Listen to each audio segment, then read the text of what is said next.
and business development opportunities. Now, to start our day and the proceedings, now I'm sure when I'm talking about when I'm addressing the BFSI industry, when I ask you what is the most important thing today for the industry, one, you will come up with most common thing is the data that is happening. So most commonly talked about is the big data. Now, with big data comes along a lot of analytics that goes into the data. And that is where our next presentation would play a very important role, wherein I'm sure as an organization, you have come up with a lot of analytical projects that will organized by each organization to evolve into various results. But I have the experts let you know as to how an analytical project can be made more successful. In order to do that, I have Mr. Shrikant Navelkar, who is the Director for Analytics and Big Data for Clover Infotech, who would be taking on the stage and letting us know how we can make our analytic projects successful. Shrikant, please come on stage and take things forward, please. Round of applause for Shrikant.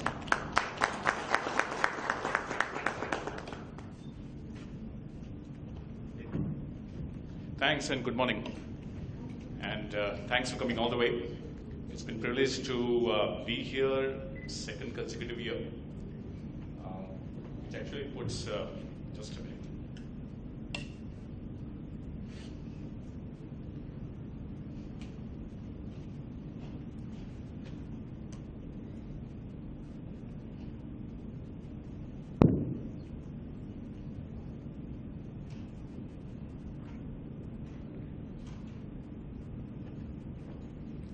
So this is the second year we are participating, and last year when I had an opportunity to talk to delegates, we were talking about analytics, big data, resistance, how we can overcome the resistance, how we can combine various teams together and make analytics projects successful. 1 year down the line, a lot of things have happened. A lot of companies have started their projects. A lot of companies have completed their projects and they are on the way to get into new projects. So the purpose of my discussion with you is to basically share my experience of how, what are the pitfalls, what are the areas you need to focus on, and some pointers on how to make your analytics project, next analytics project, more successful.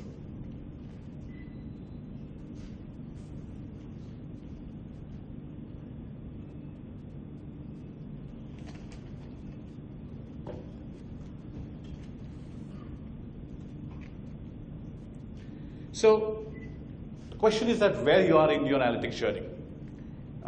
Typically, you may be currently working on analytics and you've got some good or moderate success from the analytics project. Maybe you have just started the journey and you are in the early stage of your analytics projects. Or maybe you're doing yet to deep dive into analytics project. I think I tried my best to cover the content in such a way that there is some pointers for each of this stage. Instead of making a log agenda, which anyway we don't have much time, as a time slot, I actually want to give away only 3 takeaways from here. Number 1, what is this all about? We are not going to talk about what is analytics, what is big data. I think time has gone much ahead. But what is this all about? What is this all about running an analytics project? Where it may fail, what are the pitfalls? And the third, how you can derive your best practice. I'm not qualified to say that, look, these are the best practices. But I will try my best to give some of the pointers where you need to derive your own best practice suited for your own company. There's no thumb rule. There's no one single best practice to ensure that there's a success of analytics project within your company. So these are going to be 3 points where my entire presentation will be based on. You've heard a word of Cloud9 feeling, right? Happy and joyful and this one. And especially when you complete an analytics project, you are supposed to get a Cloud9 feeling because it's a very complex project. You achieve the result. So before getting into where it may fail and what I have to do it, I just want to give a picture in front of you that how does it feel like to have a Cloud9 feeling if you complete an analytics project. So what are the criteria of those things? The first one is that availability of the useful information and not just data to the users. You have invested in ERPs and CRM and core applications and the processing applications. That's going to throw a lot of data to you. You might have also invested in business intelligence, reporting tools that may convert that data into useful information. Analytics need to go one step ahead. Analytics is supposed to give you what you have not anticipated. If analytics projects give you something which you have anticipated, then there's a very thin line between your business intelligence tools and analytics tools. And we'll discuss slightly more detail in next coming up things. Data is a key. Data preparation is a key for any analytics project.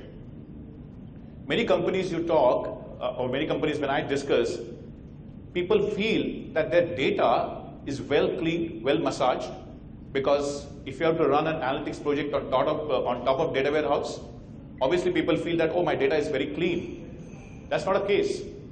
The clean data definition which you have as a traditional project does not work in analytics. So you need to go dive in slightly more deeper into make the data cleaner from the analytics perspective. But the most important thing is that you need to keep your business users out of it. That's where IT comes into picture. Many times I have seen you get a set of data, you sit with the business user and you say that, okay, you guys need to take a responsibility of clean that data, cleanse that data. That doesn't work because that's not they are meant to do. I have certain pointers, we say that how we can avoid that. Most important thing that you completed the project with certain set of data, you got certain results out of it. The success will depend on, am I able to use this model again for next month data, for the next quarter data, for the next 6-month data? Or can I use the same model, or can I tweak this model slightly to absorb another set or another source of data? If your analytics project is not able to do, you need to do this right from scratch, and which is not the right way of doing it. So when you say project is successful, one of the things you have to rely on that your current analytics modeling which you have done is useful for today, tomorrow, this week, next month, next quarter. And if you need to integrate more data sources, I'm not even talking about unstructured data, I'm just talking about simple structured data. But the new data sources, your analytics tool should allow you to tweak that. And finally, the usage. The entire success depends on how the analytics project has been used by the business users. And you can't go on a verbal discussion with them saying that, okay, are you using it? Or you can't rely on the reports which are coming out from the analytics, your business users are using it. I have explained a concept what we call as a data success manager. You have heard about a concept called customer success manager. You can actually implement a data success manager concept within the analytics project, and he takes the responsibility to check whether the usage of analytics has been appropriate or not. Now there are few more, but if we just achieve these 4 areas, you can say that yes, we are on the right path of the analytics projects getting successful. And that's what I call the Cloud9 feeling basically. We all know what are the key components of any typical analytics project. Let me just revise very quickly for you. Problem definition. If you ask this question to your business users, okay, can you help me to define a problem? It's a very easy question for them. They said, yes, okay, I have a problem that I want to increase my cross-sell. That's not what analytics is looking at. You need to go more detail and you need to ask double-sided questions. Can you increase your cross-sell by doing XYZ or by doing ABC? That second layer question need to be created by somebody who has experience in analytics to a certain extent. Otherwise, if we start developing your models, understanding the data only on the generic problem like you would like to increase the cross-sell. For insurance company, you want your health insurance customers to buy the travel insurance or vice versa. You want a debit card usage, which is happening in a particular way. You want that customer to use your other offers. That's a very generic statement. You need to go slightly deeper into this. The team composition is extremely important. Now, although I use words cognitive analytical mindset, and we may feel that, no, it's difficult to hire these people. I'm not even suggesting you need to hire these people. Believe me, in your company, even if the gentleman is not working on projects which require analytical mindset or cognitive, in his education, past education, there are certain concepts he has learned. You as a manager need to figure that out from your entire team, within your division, outside your division. Who are those people who understand, who has that curious mind, who will get deeper into analysis, and who has a cognitive mind? And even if though he's not a part of your division, it makes sense for you to include him in your project. It will make a huge impact while getting the output from the analytics project. So team composition is extremely important. Engagement. Many times, analytics projects fail when your data science scientists, data analysts people work in silos from the business users. Now you may say that, no, they don't work in business, they don't work in silos, they meet each other. That's not what I'm talking about. You ask your analyst people to work with your business user as interns for 1 month at least. Let them work, let them observe very closely how business users are taking decisions. Every company has a different culture on how they consume data and how they take a decision. And it is very important for an analytics project owner to understand what is the culture our company has to take a decision. So even if you have a right team with you, you don't have your analyst working with your business users as interns. And I use the intern word specifically because when you say intern, you are supposed to learn, you're supposed to listen, you're supposed to grasp a lot of things. So you try this out for a month and you will realize that amount of business knowledge that data science or the analytics person will get is humongous. He's already started thinking what model, what visualization, what business problem I'm going to use this. Then get them back into a project and see the difference. Most important thing, the last point, work until business users are satisfied. Analytics project is not something like you start now and you finish tomorrow or 1 month down the line. It's a continuous process. You're supposed to have benchmarks, you're supposed to have milestones, which may be shorter time, 1 month, 1 week, 2 months, fine. But never believe that I'm going to develop analytical model, I'm going to deploy it and my job is over, let's go to the next model. No. It's a continuous process. And you need to work till your business user is satisfied. Understanding of data is critical. As I said, many people who have implemented data warehouse, we believe that our data is clean, we have huge amount of data, data is structured. That's not the case. The holistic look of the data generated by company is the key over here. If you're going to run analytics on top of your data warehouse project, it may not give the right output to you. Analytics is supposed to get the data which is slightly messier, because that's where the real value of modeling will come into picture. If you have data warehouse, you can put on top of it the business intelligence solution on top of it, and you can still get the results from the reporting. But analytics need to get some messier data. That's the only reason why it will give you the more and more value to you. A lot of people start from a technology investment first. What data lake I need to have? What is a centralized data storage I need to have? What kind of servers I need to have? What kind of visualization tools I need to have? No doubt, technology is going to play a very, very important role. And I have a slide which talks about where technology play a role. But that's never going to be front-ended. Technology will never be able to front-end any analytics project. So even if you just think about a data lake, the IT gets excited about word of data lake, Hadoop and all that, go a bit slow, start small. You can start with small, one desktop and one server, and you can still build your analytics model. So go step-by-step procedure over there. And finally, is a top-down focus. In any IT project, you have a very formal way of reviewing project plan and all that. Analytics projects are not supposed to have that. It's going to be more agile method. Develop something, show it, change it, tweak it, come back, develop, show it, tweak it, come back. That's a continuous process you need to build. And that cannot be done by having a very structured way of project reviews. I have a slightly bigger slide, but I will talk about only critical points of it.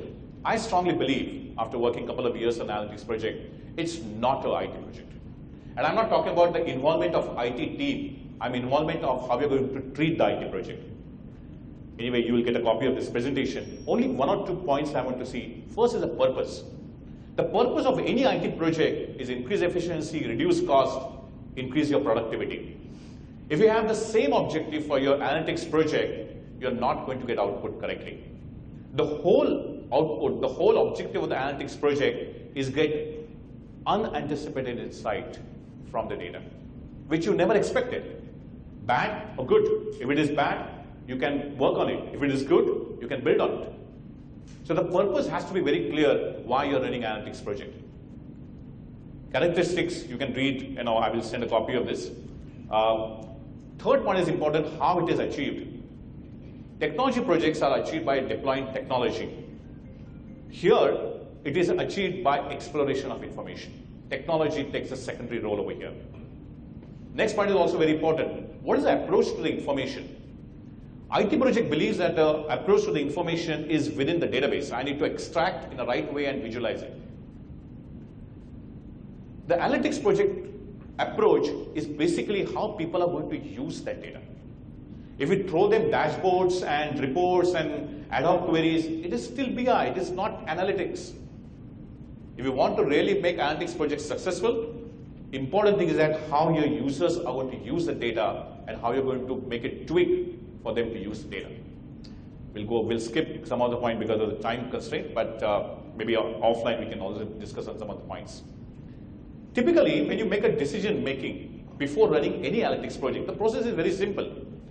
You have processes within the company, you have people's experience, you have their intuition also, which I have not added, and you have their knowledge. You take all those things, put it into your applications, CRM, ERPs, and all those things. You throw a lot of reports, dashboards to enable the decisions, self-service reports or something. And what are you trying to achieve? You're helping the transaction systems. You're helping them to take the daily decisions. It's a common way of taking any IT project further. When you run an analytics project, there's a slight difference. The difference is like this. You still need to rely on process, on experience and knowledge of people, no doubt about that. You still require some processing, not heavy processing, but some processing of that data. The more important is that you will have reports and dashboard also, but the difference starts from here. You're not going to use analytics for your transactional decisions. It is supposed to use for your daily decisions, quick decisions, but at the same time to develop the strategies. And the most important change is that how you're going to loop back from that thing back into the system again, get that data, talk to the user, challenge them on their experience, challenge them on their knowledge, challenge on the company processes, and then run the process again. That's how analytics works. CRM, ERP do not work like this. That's a one difference, major difference between a normal project and the analytics project. People orientation is very key. You know, you have business users in any analytics project, and you have your IT team. Let's read the first point, understanding of analytics methodology. That is not their core competence. This is what you have to build in their DNA. If a business user is going to work with you on analytics project, you need to take a couple of days training program for him to run an orientation on some of the analytics methodologies. It's not difficult. And everybody has learned maths in their colleges and all that. They can learn very fast. Let's not assume that they will not be able to do it.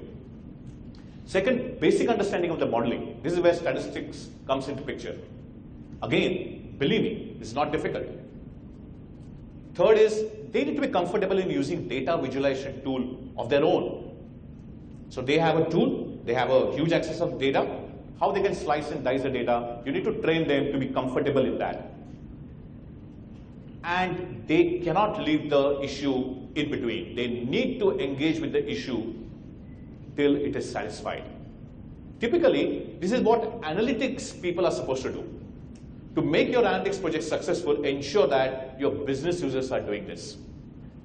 On the other side, analytics team need to understand the business problem. Don't have running them in silos. They need to work business as interns, as I told you. They need to communicate with a normal business language, not regression analysis and modeling and statistical variance. No, business language. You must train them how to talk modeling into a business language. And they need to work closely together. But there's one characteristic which is common for both, which is a good interpersonal skill. And if you open a dictionary to understand what is the meaning of interpersonal skill, this is what exactly it says. Ability to get along with others while getting the job done. Interpersonal skills include everything from communication and listening skill. This is what exactly you would need from everybody, analytics team, information team, IT team, to be successful in that particular project. There's a common characteristic you would need. I told you the importance of using a data success manager. Now, who is that guy? First of all, he is responsible for the business user's experience. Business user experience is vital. If you take a data from your data source, run analytics models, and give the data back in Excel spreadsheet, project has failed. The business user need to have a great experience in using the data. Whether it's a visualization tool, whether it's a simple charts, but there has to be the experience. And that's where the data success manager will come into picture. Remember, he's not supposed to report to project owner. If he reports to project owner, you are actually not giving enough freedom to him to do certain things which he's supposed to do. He's responsible for the project visibility before and after. Before you start analytics project, let him start talking officially, unofficially